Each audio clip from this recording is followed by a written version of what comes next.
Oke, selamat bertemu para mahasiswa KBPM Fakultas Pertanian tahun 2020.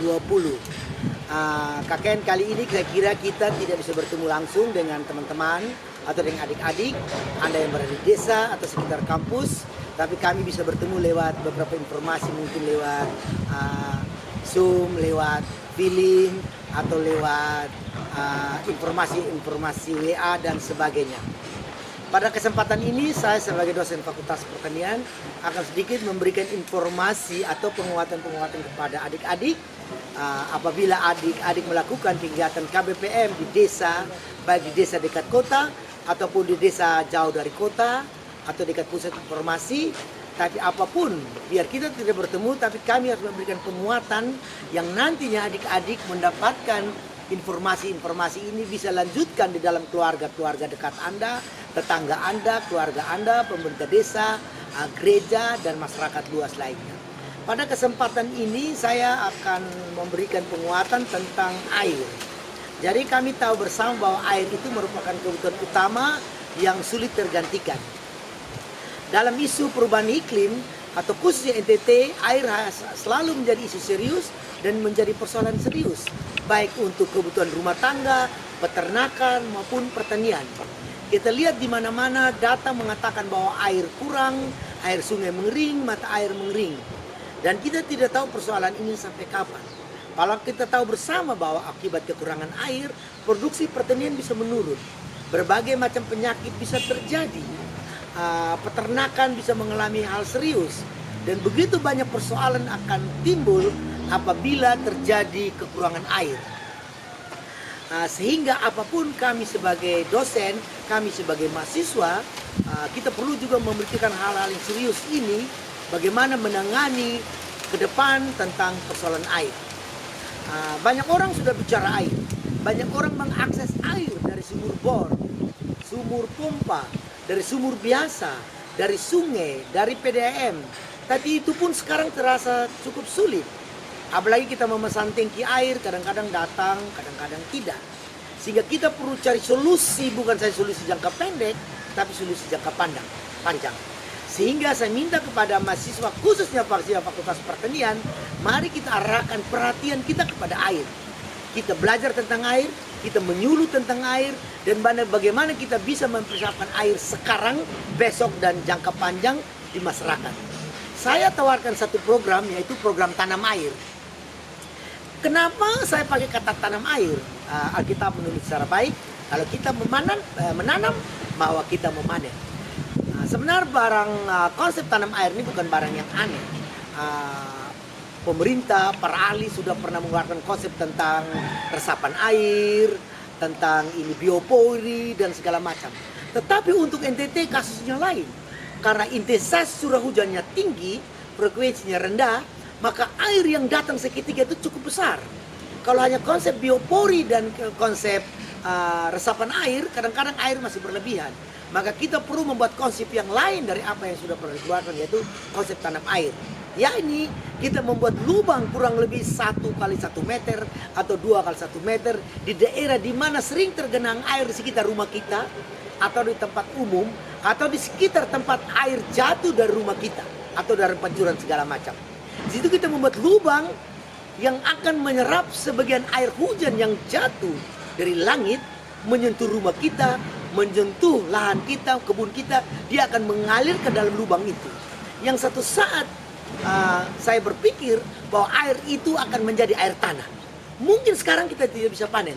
Dalam jangka waktu 10 sampai 15 tahun ke depan, apabila seluruh rumah, seluruh tempat umum kita buat lubang resapan air atau lubang tanam air ini, maka satu saat akan berguna sekali bagi anak cucu kita. Nah, kadang-kadang orang bertanya, kenapa kita membuat lubang tanam air ini, tapi air kita tidak bisa ambil? Memang menerangkan pada masyarakat bahwa air ini akan tersimpan dalam tanah. Dia akan bergerak ke kiri, ke kanan, ke dalam tambak, mungkin ke laut. Tapi paling kurang air yang jatuh dari langit ke bumi dalam bentuk air hujan tidak terbuang saja ke sungai, terus ke laut, atau menguap saja kembali ke udara atau ke langit, tapi tertanam ke dalam tanah. Hingga satu saat akan membuat kelembaban tanah, membuat ketersediaan air tanah, sehingga dunia ini menjadi dingin dan hutan akan terbentuk di mana-mana. Nah, pengetahuan ini penting Anda belajar, Anda bisa akses di internet. Bagaimana cara menanam air, bagaimana cara mempersiapkan air tanah yang baik. Kami juga akan mengirimkan Anda ukuran-ukuran lubang tanam air dan film tentang tanam air. Anda upload dia, simpan di WA Anda, simpan di komputer Anda membuat film-film kecil untuk Anda bagi ke desa-desa, pada tetangga-tetangga Anda. Tetapi ingat, Anda paling kurang pada saat Anda KKN di rumah tangga Anda atau di desa Anda harus membuat lubang itu. Di rumah Anda dan di tetangga Anda, mengajak orang menyaksikan penggalian lubang itu dengan menjaga jarak, karena ini sedang kita menghadapi COVID yang kita harus menjaga jarak. Tapi dalam rumah tangga Anda, saya kira Anda tidak perlu menjaga jarak. Karena konsep KKN kali ini, Anda ber-KKN, Anda ber-KBPM di rumah Anda, ber-KBPM di tetangga Anda, dan di tempat fasilitas umum yang tidak mengundang banyak orang. Laporan-laporan yang Anda lakukan nanti itu dalam bentuk foto-foto, dalam bentuk film-film, dan bagaimana Anda wawancara seseorang yang mengerti pada saat Anda terangkan tentang lubang air ini. Anda wawancara dia, Anda shooting bahwa lubang tanam air ini penting bagi dunia, bagi dia, dan bagi seluruh kehidupan. Sehingga laporan itu yang akan memberi nilai tambah bagi Anda, UNKRIS, dan bagi dunia. Dengan laporan-laporan itu, panitia akan mengeluarkan nilai sesuai apa yang Anda lakukan. Inilah kekuatan, kami memberikan sedikit penguatan kepada khusus mahasiswa KBPM dari Fakultas Pertanian. Anda harus bicara air, sumber air, kegunaan air, dan perlindungan air. Karena air tidak dapat digantikan. Kalau kita tidak ada beras, bisa ganti dengan ubi. Kalau kita tidak ada pisang, bisa ganti dengan jagung. Kalau tidak ada motor, kita naik mobil. Kalau tidak ada mobil, kita jalan kaki. Tapi begitu tidak air, adalah mati. Sekian dan terima kasih. Semoga informasi ini dapat berguna bukan saja untuk mahasiswa KKN, tapi untuk pendamping, bagi pegawai, dan bagi seluruh masyarakat yang konsen tentang kehidupan berkelanjutan. Sekian dan terima kasih. Salam. Selamat sore, kita berada di salah satu lokasi kampus, salah satu tempat di mana kami membuat sebuah lubang tanam air atau water planting. Anda lihat bagaimana saya berada di sekitar lubang, ini terjadi hujan, dan kita membuat lubang tangkapan air. Lubang ini kami kurang lebih sudah buat 3 tahun. Pertama, tujuan dari lubang tangkapan air ini agar dapat menampung air-air hujan yang jatuh sekitar kampus, tidak saja mengalir langsung ke laut, tapi di dalam masuk ke dalam tanah. Diharapkan dengan adanya masuk ke dalam tanah ini bisa menjadi cadangan air tanah dan juga menahan laju air laut yang masuk ke dalam bumi lewat intruisi. Nah, kami lihat bagaimana air yang masuk setiap kali hujan sebesar kurang lebih 2 dim. Anda lihat sendiri bagaimana selalu tiap kali hujan daerah ini menangkap air dengan baik. Apalagi kalau daerah-daerah koral seperti ada di Oesapa ini. Ini merupakan salah satu sudut antara Fakultas Pertanian dan Fakultas Hukum Universitas Kristen Artawacana Kupang.